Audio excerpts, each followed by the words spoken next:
Manifestation to me is really about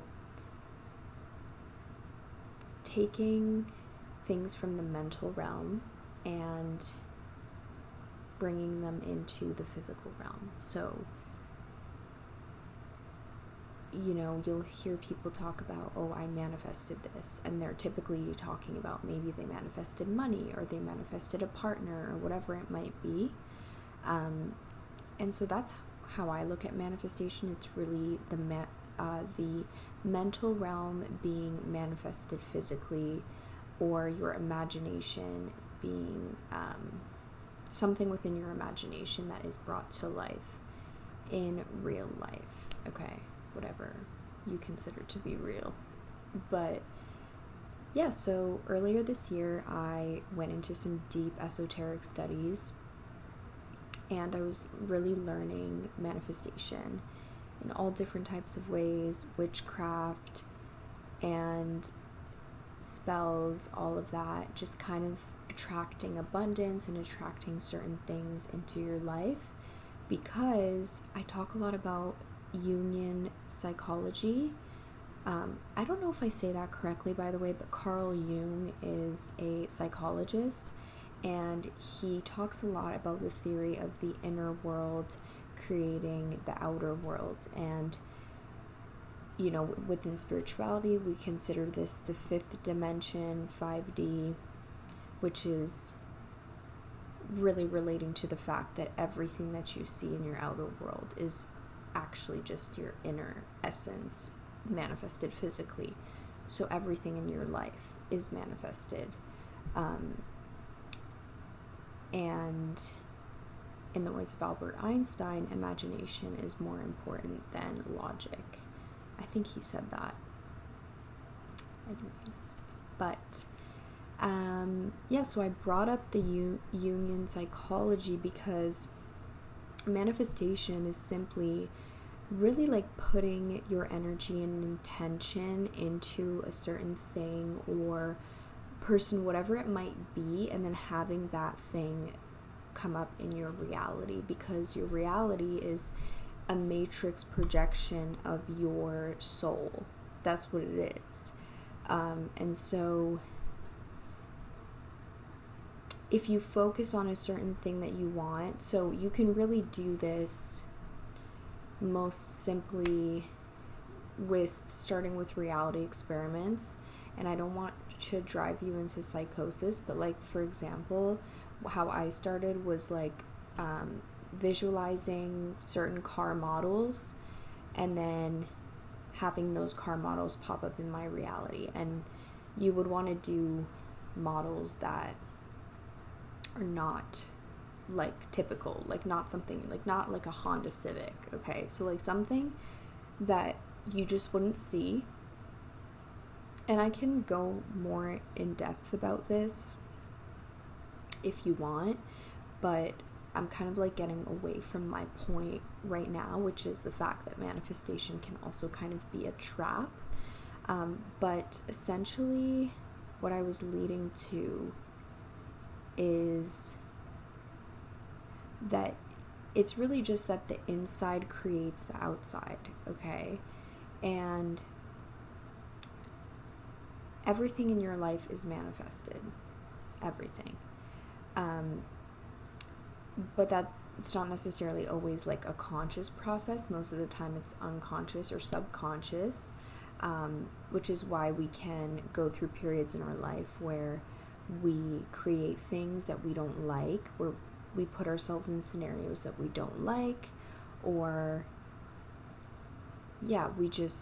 our outside is not, it's reflecting the parts of us that are most strongly resonating, the frequencies, the rates of vibration that are most strongly resonating. I'm just repeating what I'm saying at this point, but so if you want it to change, the outside, you need to start within, right? And this is where we see a lot of Joe Dispenza's work, a lot of the Jungian psychology come into play. meditation, yoga, working from the inside out. And it's very, very interesting. A lot of quantum physics. If you've ever gone down a quantum physics rabbit hole, they are insane. It's pretty fascinating, also can be terrifying.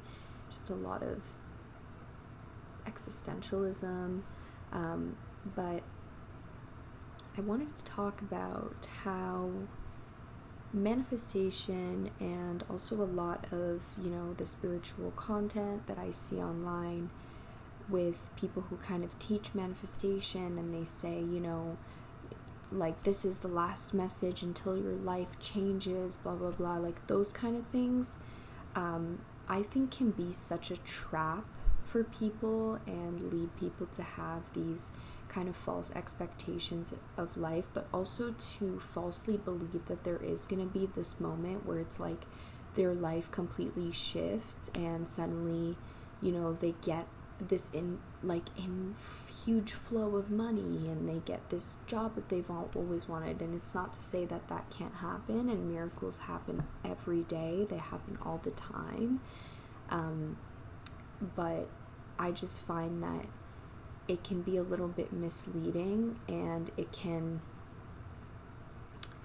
really just create this desire for more things, more people around you, more recognition or status. And it's like that's missing the whole point of oneness and truly understanding your reality and reality altogether. You don't need any of that stuff. And although you don't need any of this stuff, and I think it's about trusting in the process and knowing that the stuff that you do want, that's a seed that was planted, because you will eventually achieve those things. You will eventually have those experiences that you so deeply crave. However, it's like once you get to the finish line, you never feel as satisfied as you think you will when you're still running the race, right? I think it's always about kind of like this. I feel like we feel teased by the process of chasing something in life, and we believe that when we get to the end of some kind of journey, or when we get some kind of monetary reward for something, that okay, that's when we'll be happy. But the truth is that we have to find that joy, and we have to find that presence in every moment, even up until we get that reward, right? And it's just as important to enjoy the process as it is to reap the benefits of it.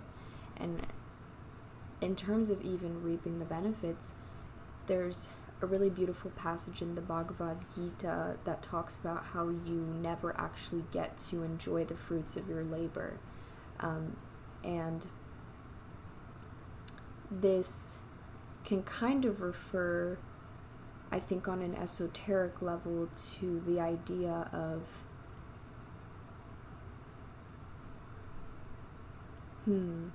I guess what I think about is kind of your reality is a matrix projection of your soul. And so in that way, it's kind of this thing that you can never really grasp. Reality in itself is something that you can never actually really grasp if you are following the mystic way. If you dive deep into mysticism and esoteric studies, that's really what it is. It's kind of the way that I describe it is, it's kind of you're trying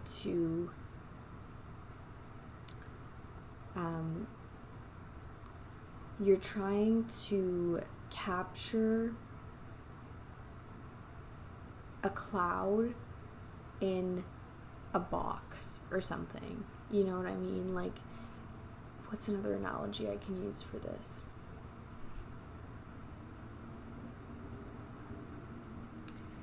it's kind of like when you think about who you are or what you are, and you know, with quantum physics you can kind of dive into this, but like it's kind of like you are a box. You are a box with like a bunch of stuff in it, but like the box isn't resting on anything. I think I saw that somewhere. It was like the box is like not resting on anything. It's not like on a table. It's just like a box with like things in it. In like the void. Okay, and I don't know if you understand what I'm saying with this. This is kind of the best way that I think about who I am, because this is the way that I can conceptualize myself in a way, after having reached this idea of oneness and gone really deep into mysticism, and just beyond the body, not a body. There's like a really cool mystic on Instagram that I follow, Bob Peck. Shout out Bob Peck. And his Instagram bio says not a body, and he supports a lot of mystics. Really love his stuff. You should check him out. He interprets also a lot of esoteric texts, a lot of religious texts, and kind of goes into the deeper meaning of those things, which I love. But yeah, I think I kind of went deep into mysticism in the second half of the video. But yeah, all that to say that it's amazing to have dreams and have goals and have things that you want to strive for. And I think that ultimately that is the human condition, that we do need to feel as though there's something to be done or something to be achieved.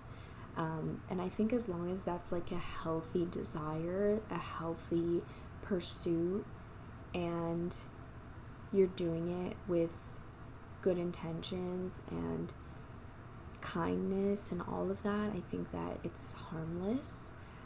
But I also just kind of wanted to talk about the darker side of that and how it can really lead you into this trap. And it, you know, was a rabbit hole that I got into at one point in my life, of just constantly, you know, thinking like I'm gonna manifest this, and I need to manifest this, and I need this. And it was like I wasn't as grateful. I wasn't able to sit in that gratitude of what I already had, of the people I already had around me. And I think that's ultimately the point of life. And to like it's important to get to this point where you do feel comfortable and you do feel safe in your body and in your reality.